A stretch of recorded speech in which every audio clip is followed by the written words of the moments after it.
Hi, and welcome to this lovely Friday morning when we are doing Ask Us Anything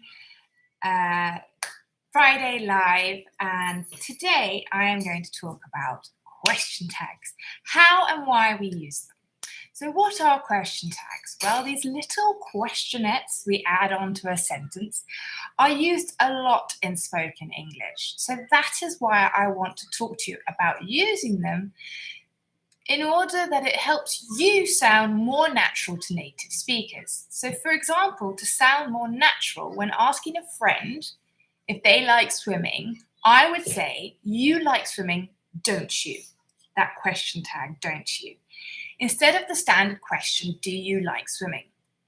There is nothing wrong with the standard question, but as native speakers, if we think we know the answer, we will use the question tag. It is more natural in spoken English.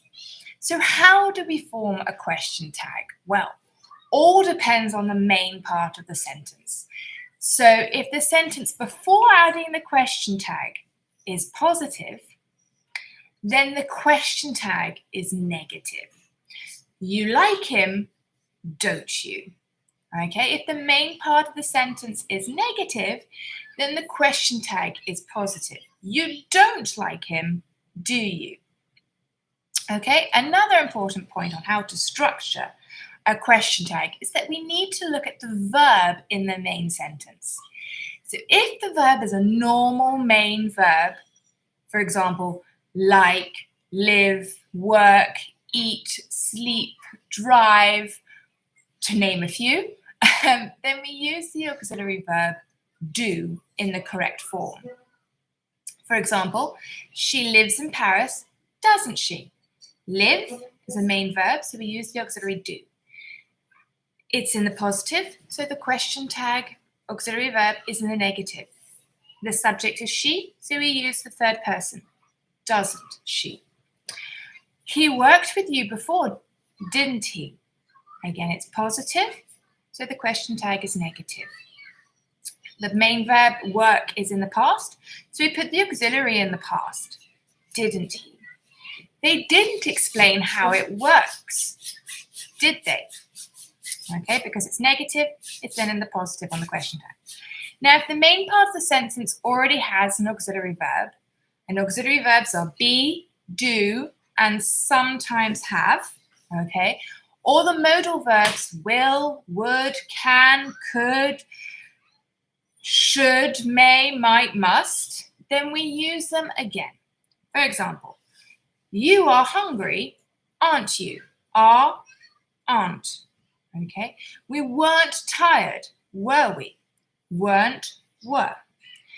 I'm allowed in, aren't I? Okay, now that's an exception because we don't say I'm allowed in, I. Okay, that doesn't exist. So we use the second person instead of the first person.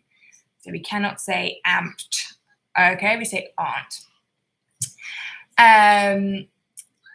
It does the job, doesn't it? Okay, so does, doesn't. You don't know the way, do you?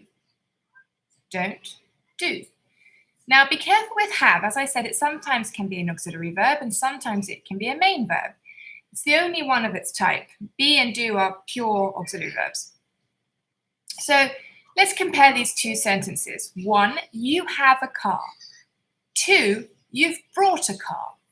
Number 1, you have a car. Have here is the main verb, and it's to talk about ownership or possession. So to add a question tag, we use the auxiliary do. You have a car, don't you? Okay, because have is acting like a main verb, like live, work, study, eat, sleep. Okay, now in the second sentence, you've brought a car, you've, have, the is the contraction for have, is the auxiliary verb with the present perfect. So in the question tag, it's used again. You've brought a car, haven't you? Okay, the have, haven't. With the modals, you also use them again. So I'll give you some examples. You can speak English, can't you? Can, can't. She won't come, Will she? Won't, will. Okay, always that positive, negative, or negative and positive. I should go home now, shouldn't I? Okay, so why use question tags instead of a normal standard question? So as I mentioned before, it's more natural than spoken English, and for these two very important reasons. Asking for agreement and asking for confirmation. Okay, so we use question tags when asking for agreement. So when we're 90% certain, we know the answer. So for example, this place is beautiful, isn't it? Number two, we also use it for asking for confirmation. So when we think we know the answer, but we just want to check. So she's from Scotland, isn't she? Okay, now intonation is key. I don't know if you saw the difference in those two sentences, but our intonation will go up at the end when we want to check the information, when we're asking for a confirmation.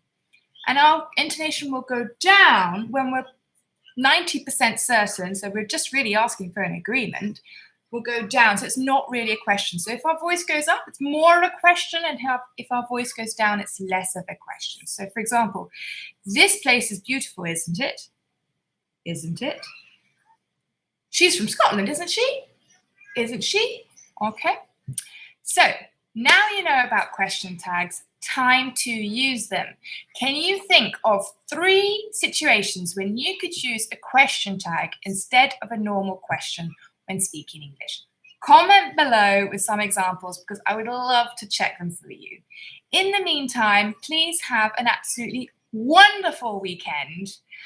I hope the sun is shining where you are. Hope you're not too hot. And I hope to see you next week. Bye for now.